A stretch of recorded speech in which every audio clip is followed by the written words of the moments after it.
حضرت عمر بن الخطاب اسلام کی تاریخ میں ایک ایسا نام کہ ایک طرف انہیں عدل و انصاف کا سب سے بڑا علمبردار مانا جاتا ہے تو دوسری طرف تاریخ کی سب سے بڑی ناانصافی کا ذمہ دار بھی۔ سوچنے کی بات ہے کہ وہ اسلام کی با اثر ترین شخصیات میں سے تو ہیں، لیکن ان کی میراث پر صدیوں سے اتنا گہرا اختلاف کیوں چلا آ رہا ہے؟ تو سوال یہی ہے کہ آخر ایسا کیوں ہے؟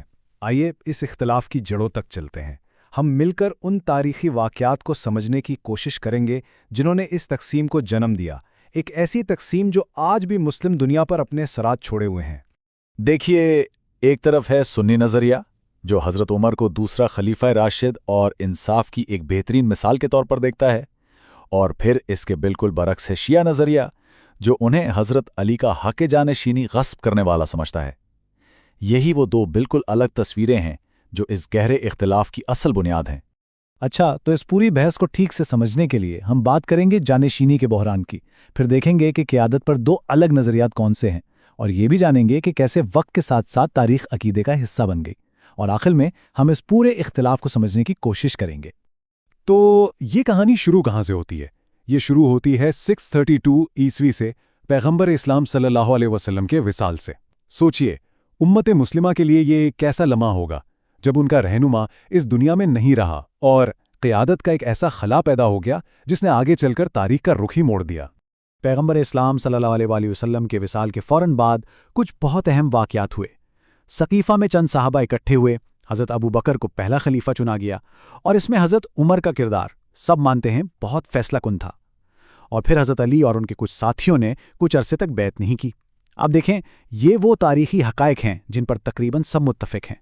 اصل مسئلہ ان کی تشریح کا ہے۔ تو جیسا میں نے کہا، اصل اختلاف واقعات پر نہیں بلکہ ان کے معنی پر ہے، ان کی تشریح اور ان کی حیثیت پر ہے، اور بس یہیں سے قیادت کے وہ دو بالکل مختلف نظریے سامنے آتے ہیں جن کی ہم بات کر رہے ہیں۔ سنی نقطہ نظر کے مطابق قیادت کا فیصلہ شورا سے ہوتا ہے، یعنی امت کا باہمی مشورہ۔ اس نظریے میں خلیفہ پیغمبر کا سیاسی جانشین ہوتا ہے اور اس کے انتخاب کا مقصد کمیونٹی کو متحد رکھنا اور کسی بھی قسم کے انتشار سے بچانا ہوتا ہے۔ اب اس کے بالکل برعکس ہے شیعہ نقطہ نظر جو امامت پر یقین رکھتا ہے۔ اس نظریے کے مطابق قیادت کا فیصلہ انسانوں کے مشورے سے نہیں ہوتا، بلکہ یہ نص یعنی ایک خدائی حکم کے ذریعے ہوتا ہے، اور یہ حق صرف پیغمبر صلی اللہ علیہ وسلم کے اہل بیت کا ہے جو روحانی اور سیاسی دونوں حوالوں سے ان کے وارث ہیں۔ یہاں آ کر بات اور بھی واضح ہو جاتی ہے کہ ایک ہی تاریخ کو دو الگ الگ زاویوں سے کیسے دیکھا جاتا ہے۔ دیکھیے، سنی نقطہ نظر کے مطابق سقیفہ کا اجتماع امت کو بچانے کے لیے ایک ضروری قدم تھا اور حضرت عمر کا کردار اس میں کلیدی تھا۔ وہیں شیعہ نقطہ نظر اسے حضرت علی کے حق کو غصب کرنے کی ایک سیاسی سازش قرار دیتا ہے۔ بالکل اسی طرح حضرت عمر کی خلافت کو ایک مکتبہ فکر سنہری دور کہتا ہے تو دوسرا اسے حق تلفی کا زمانہ سمجھتا ہے۔ اور پھر یہاں سے ایک بہت اہم موڑ آتا ہے۔ قیادت پر یہ جو اختلاف تھا، یہ صرف ایک سیاسی بحث نہیں رہا۔ وقت گزرنے کے ساتھ ساتھ یہ دونوں گروہوں کے بنیادی مذہبی عقیدے کا حصہ بن گیا، یعنی جو تاریخ تھی وہ اب عقیدہ بن چکی تھی۔ اور یہ تبدیلی کئی مرحلوں میں ہوئی۔ شروعات ایک سیاسی اختلاف سے ہوئی جس نے لوگوں کو دو گروہوں میں تقسیم کر دیا۔ پھر ہر گروہ نے اپنے نظریے کو مضبوط کرنے کے لیے مذہبی دلائل دینا شروع کیے، اور آخرکار حضرت عمر جیسی شخصیات کے بارے میں خاص رائے رکھنا سنی اور شیعہ ہونے کی ایک پہچان بن گیا۔ تو اب سوال یہ ہے کہ اس 1400 سال پرانی تاریخ کو آج سمجھنا اتنا ضروری کیوں ہے؟ وہ اس لیے کہ یہ صرف ماضی کا کوئی قصہ نہیں ہے، یہ آج بھی کروڑوں مسلمانوں کی شناخت، ان کے عقائد اور ان کے آپسی تعلقات پر بہت گہرا اثر ڈالتی ہے۔ اور اس ساری گفتگو کا مقصد یہ فیصلہ کرنا بالکل نہیں ہے کہ کون صحیح تھا یا کون غلط۔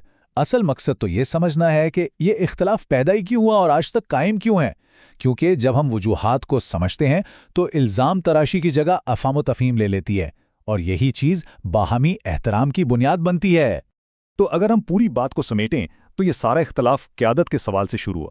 حضرت عمر کا کردار اس کہانی کے بالکل مرکز میں ہے، جسے دونوں مکاتب فکر اپنے اپنے نظریے سے دیکھتے ہیں، اور وقت کے ساتھ یہی تاریخی واقعات گہرے مذہبی عقائد میں بدل گئے جن کی جڑوں کو سمجھنا آج ایک دوسرے کے احترام کے لیے بہت ضروری ہے۔